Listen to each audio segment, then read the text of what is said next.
It's fantastic given all the circumstances of Darren's career. He was at United as a young player, had a lot of opposition with Keane, Scholes, Butt, Varane, a lot of these players as he broke through as a young player.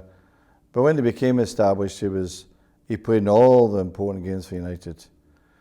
And his later years at United, of course, he had to deal with his condition, his medical condition, which tells you a lot about the person actually, because his will and purpose to recover from that, the sacrifices he's made for his own life, his social life, is phenomenal.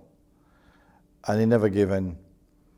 He must have played with that condition without my awareness for over a year. Eventually got to a stage where the doctor had to come to me and say, look, I think you should know about Darren and his condition. And at that point I said to him, well, we really need to look after him. At that stage we didn't think he would make it in terms of his career. But as I said, it is will and purpose. How he leads his life now is completely dedicated to make sure he plays on a Saturday. And of course, I think the big break he got, although he wouldn't want to say this, was leaving United. Because I think it gave him a challenge, that knowing that probably United couldn't see a long-term future with him in terms of playing every week, which Dan wanted.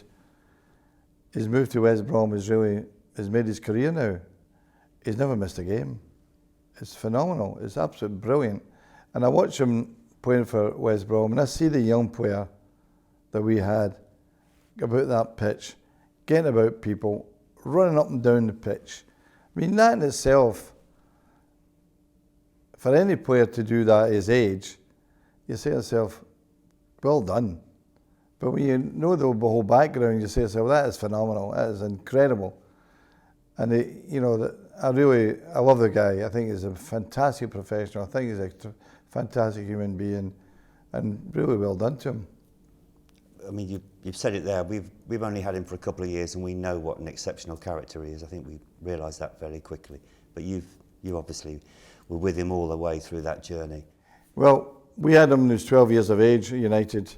Andy Perry, our scout in Edinburgh, identified him, and he came down every summer period, every October period, every spring period. At the time when we were scouting very well and trialling and coaching, we would have maybe 50, 60 kids at these periods, and then the academy started and it closed off. But he joined us, which he could do, and if you left school in Scotland during your last year, so long as you had a job to go to. So he would be 15, maybe 15 and a half when he joined us. And in fact, he did very well when he came to us. And we had the last game of the season, in his first year there, against Aston Villa at Villa Park. We'd already won the league, and I wanted to play him in the game because I could see the future with him. But the Premier League knocked it back. I can understand why. He was too young because it hadn't turned 16 yet. I think you have to be 16 to be able to play. But he was an established young player with us at the time. He then started to get a series of ankle injuries, which derailed him for quite a bit. But once he got over that and the maturity came, he played a great role in part of the squad at that time. And I always liked to play him in big games. He was a big game player. There's some players like that. Mark Hughes was a big game player. Some players have the temperament and the ability to not be fazed by a big game, whether it's a crowd or who the opponents are. And we had this habit of playing him against Vieira. We played him against Vieira just because it was we felt with the pick of the team that day, maybe suited him, and he was fantastic. So we always played him against Vieira after that. And his best performance for us against Vieira, against Arsenal, was the semi-final at Villa Park when Paul Scholes scored the winner. He was fantastic. To me, he was the man of the match. Didn't get it, but to me, he was the man of the match. And in all the big games at United, he excelled. His last game, the game in the semi-final against Arsenal at the Emirates Stadium, was a tragedy for him because he got sent off with only only so minutes to go, which meant he missed the final in Rome. And the one player that we really needed against Barcelona was that man. And we missed him in Rome. They had that fantastic carousel of passing Barcelona of Messi, Iniesta, Xavi, fantastic players. But I think it would have helped us. I really do. It's difficult to say whether it had made the influence he did playing against the likes of Vieira, but nonetheless, it was a big loss to us. Mm. And when he came down to Albion, Tony immediately made him captain. I wonder if he spoke to you about that at all, whether you and Tony spoke about the... No, he never mentioned it. Right. Tony spoke to me about him, and I says, well, if you get him a free transfer, you're stealing him. And United were great to him, in fairness. You know, they didn't need to do that, United. But so as a measure of the respect he had for United, for the player, and his time at United, and that was a steal, an absolute steal. And I says that to Tony, if you get him for a free transfer, you have knocked it off. Fantastic human being, fantastic professional. He will influence the dressing room. It's just an example of that. When he was recovering from his condition, I put him with the reserve team as a coach, along with Warren Joyce, helping, because I'm starting to think maybe he's not going to make it. And I started preparing him along the lines that he could be a coach with us, because that was, without question, was my long-term view of it. And they were losing 1-0 at Old Trafford against, I can't remember who it was. So I went into the dressing room at half-time because I wasn't particularly pleased.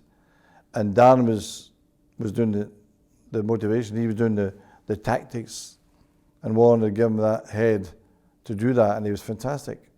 And I always remember it, he says, look, if you're playing for Manchester United, there's an expectation, son, he's talking to the players, that you're not showing out there. If you can't do it in a reserve game, you have absolutely no chance of playing for Alex Ferguson. I always remember him saying that. He didn't see me. No, I was standing at the door. I should have given him a rise. He keeps talking about, whenever he does interviews now, people are desperate to get him into coaching. They keep saying that, and he always says, I'm still a player, why do they always ask me about coaching? But there is that about him, isn't it? You do naturally feel he will one day go on to... Absolute certainty. He's quite right to say what he's saying, because the best years of your life are playing. After that, it's downhill, trust me. No matter the career I had as a manager, I always look upon playing as the best part of my life. And that is the same for every player. And they should play as long as they can. If they've got the fitness and the purpose to do it, play. You're coaching, you can coach here, like me, 71. You know, you can go on for a long time as a coach or a manager. And I think the long-term position will be as a coach. Maybe even management. You know, he's got the presence, he's got the sacrifice. When you become a manager, Martin, it's a sacrifice. You give up your family life, which I did. I scouted my own players. I went to games every week, midweek, everywhere. And that's the kind of sacrifice, and luckily you have to have a wife who understands that. We've spoken about his character, but you don't just get into that United team on character. He must have been, at that point, some player to get in through all those midfield players that you mentioned. He was. Tell us about his qualities as a footballer. He was a good passer of the ball, straightforward, A to B, never gave the ball away. His energy up and down the pitch, fantastic. I think that playing for United, players like Keane, Scholes, Butt, and all these great midfield players we had this energy to go from one box to the other box and back again. And Beckham and Giggs, the two wide players were unbelievable at that.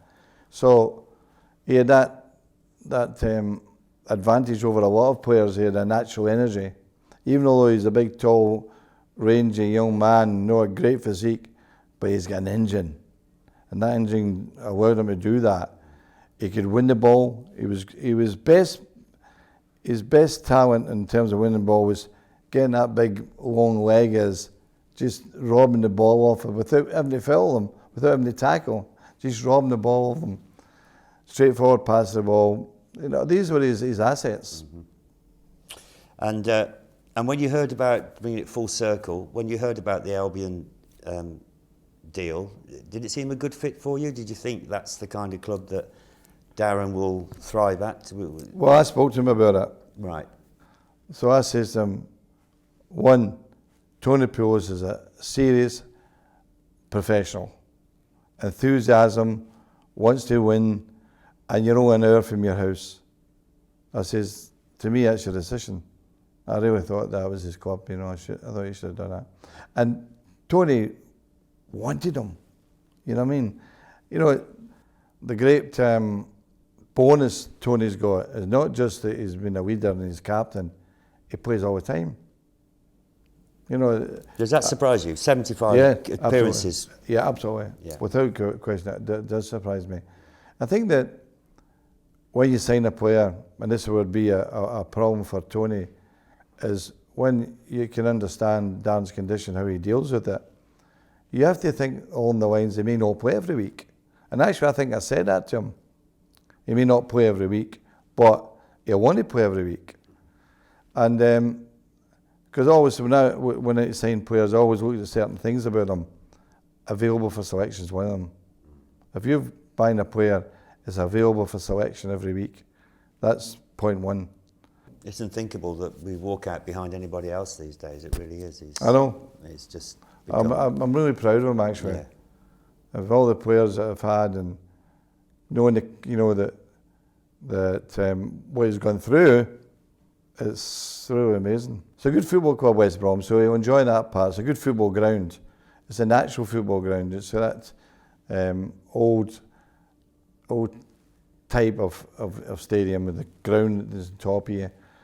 Good home support, not far from where he was. So I think he's happy there. He won't be changing from that. And then, how long will it last? It's almost a game for 75 matches. You would think he could play for another 2 years anyway.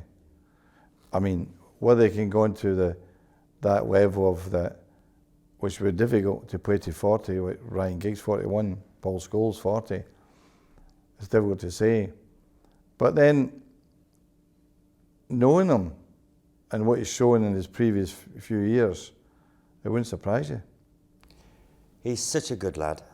You must have some story where he caused you some trouble somewhere along the line. He can't have been absolutely Never perfect. caused me a bit, but honestly, never caused me a bit at all. Did you think I'd be talking about him?